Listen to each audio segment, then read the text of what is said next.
Assalomu alaykum ahli YouTube, ahli Instagram. Bugundan sizlar uchun ajoyib videolarni tayyorlashni boshladik. Bizga like bosib qo'llab-quvvatlang. Biz bugundan boshladik. Ustaku!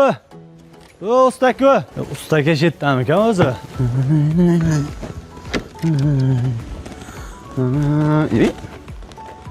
Nima qilyapsiz bu yerda? Ha, chaqirib kelmaymi? Keling. Ya, salom. Yaxshimisiz? Sizni sog'inasiz, yaxshimisiz? Xo'sh, nima maqsadda? Kimsiz? Aka, sizni bugun shu ijtimoiy tarmoqlar orqali hamma kuzatyapti. Hamma o'sha tanigan. Rishton butun respublika desak bo'ladi. Qiziqarli suhbat qilsak.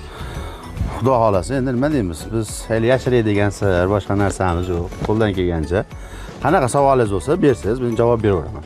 Mana shu meni ishxonam endi haliga nimaga deydi? Ko'rsatuv emas u. Ishlayib turgan joyimiz. Bu blogerlardan tashqari joy. Blogerlikdan tashqari. Sizni ko'pchilik blogerlik sifatida taniydi, to'g'ri. Albatta. Lekin blogerlikka olib kirgan soha mana shu bo'ladi menda.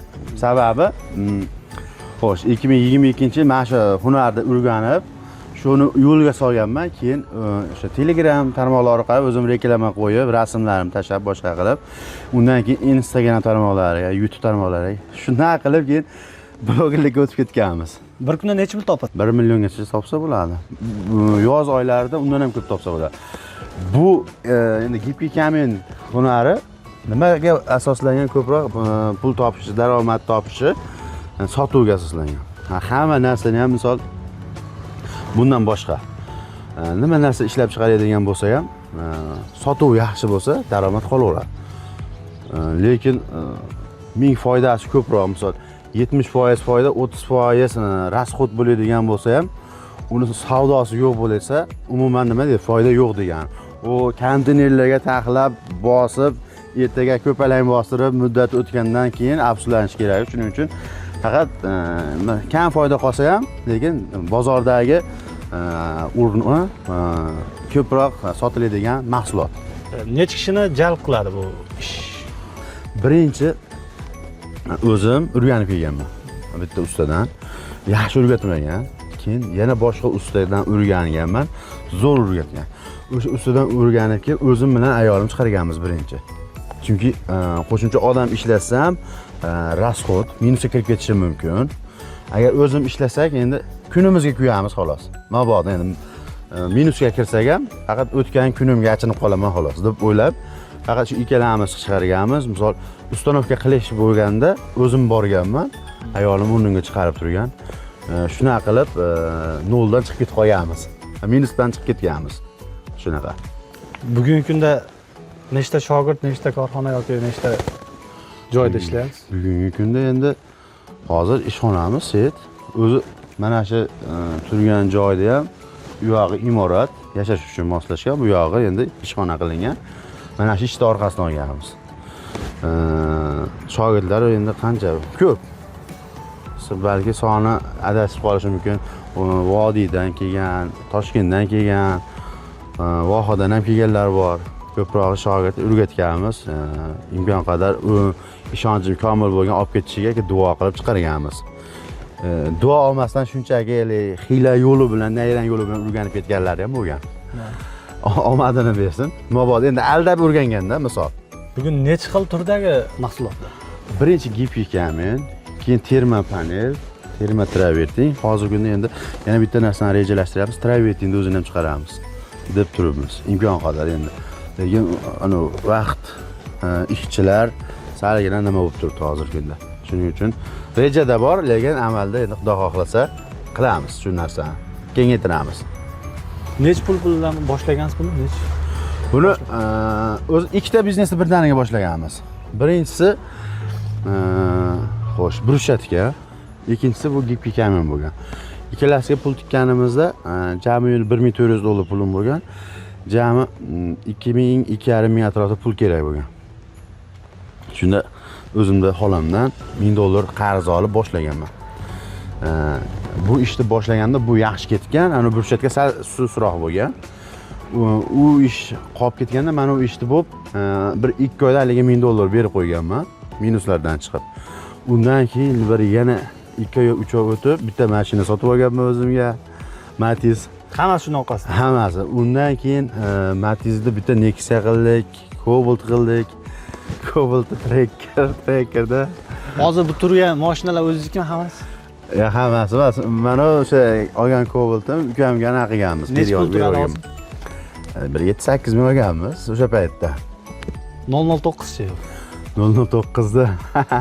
Buni qancha 3-fevral kuni oldim. Fevral bo'lsa mart, aprel. Necha pul turadi?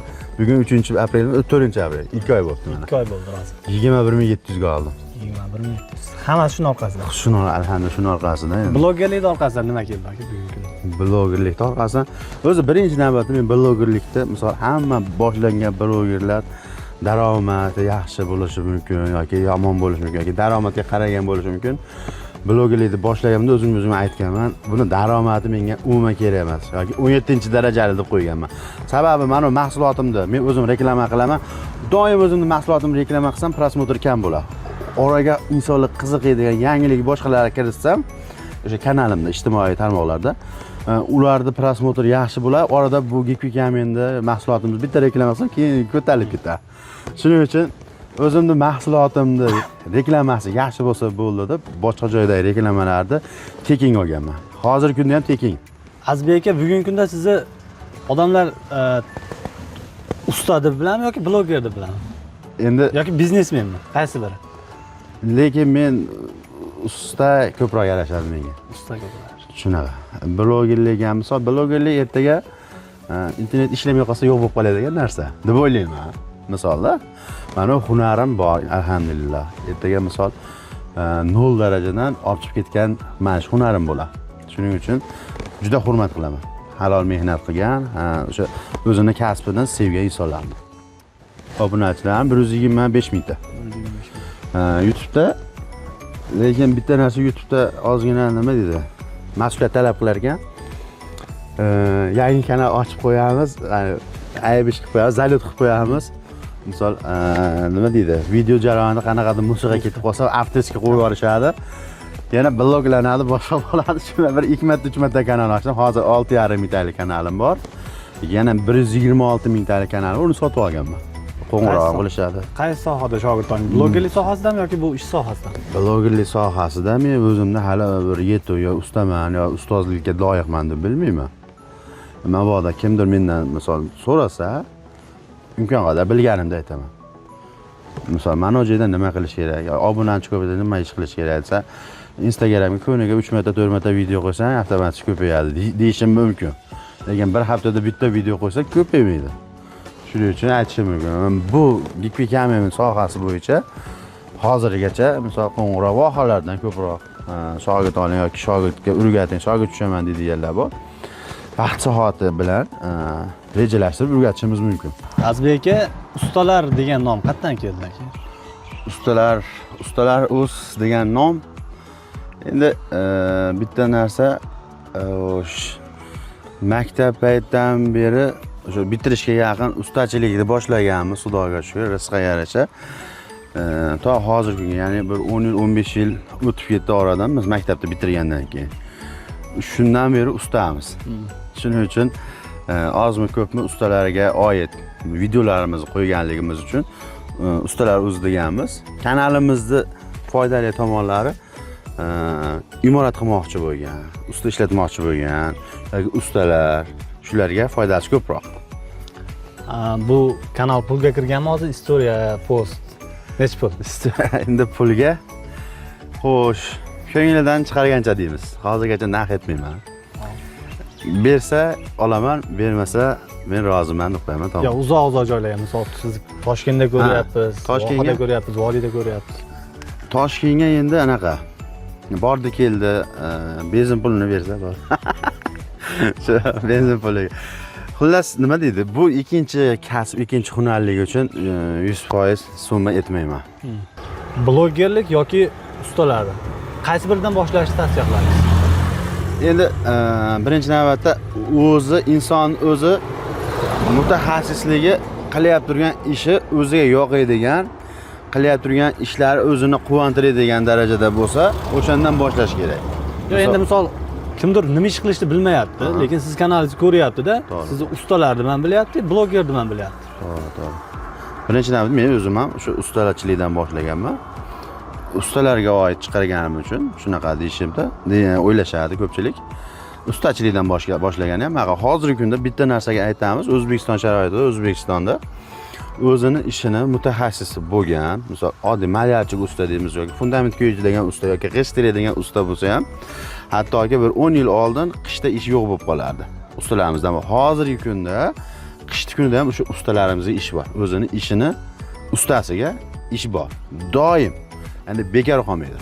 Shuning uchun oddiy nima deydi, kosib bo'lsa ham, haligi etidoz bo'lsa ham, o'zini ishini shunaqa darajada qilsin, o'zini ishini shunaqa darajada sevsin, o'sha ishi qachondir o'zini ko'klarga olib chiqadi. Elga, xalqqa tanitib beradi deb o'ylayman. Bu ish orqali bir oylik daromadingiz necha bo'lyapti bugungi kunda? Bu endi nima desa bo'ladi? Sir bo'lsa ham bo'laveradi. Plus minus 1000-2000 atrofida bo'lishi kerak. Bitta narsa endi sezonli mahsulot bu. Qishki kunida 0%. Yozgi kunida 3000-4000 ham bo'lib qolishi mumkin daromad oyiga. Shunaqa. Plus minus $1000 Plus minus bor, albatta bor. Buni rivojlantirish. Hozirgi kunda 99% mahsulotni sotish reklama bilan bog'liq bo'lib qoldi.